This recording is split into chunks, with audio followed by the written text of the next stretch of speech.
How does ontology reinforce the concept of panentheism?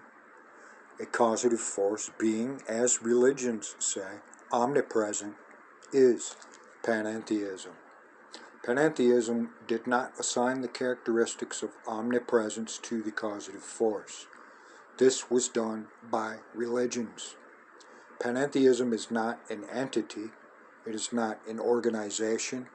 Panentheism is not an institution. It is not a person. Panentheism is a word and nothing more.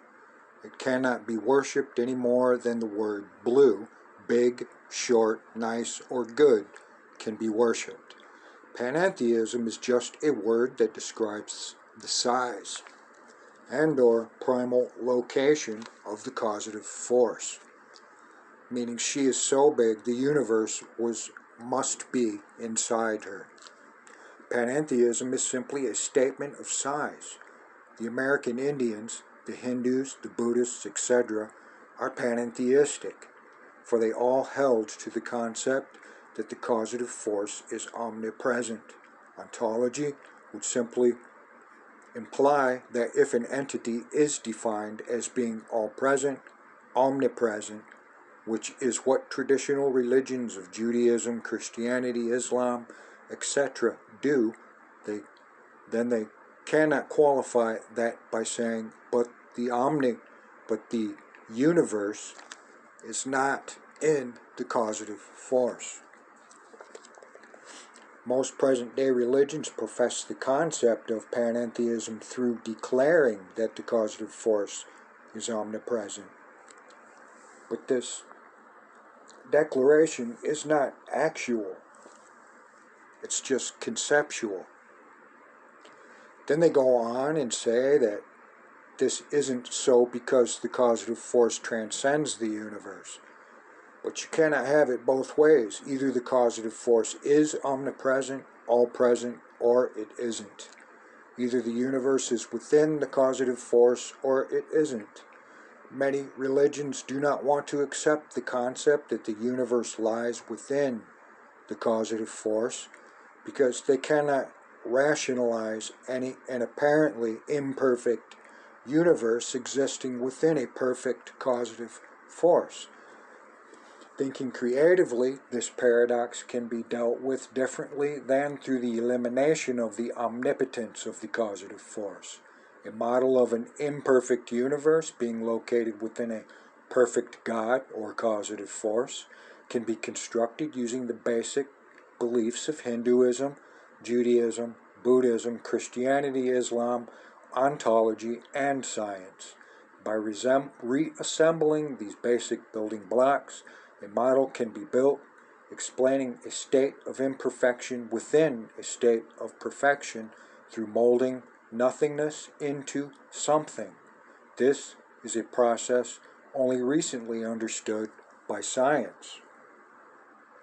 Such a model is described in the book You and I Together in this trilogy, this being Book 3, Stepping Up to the Creator.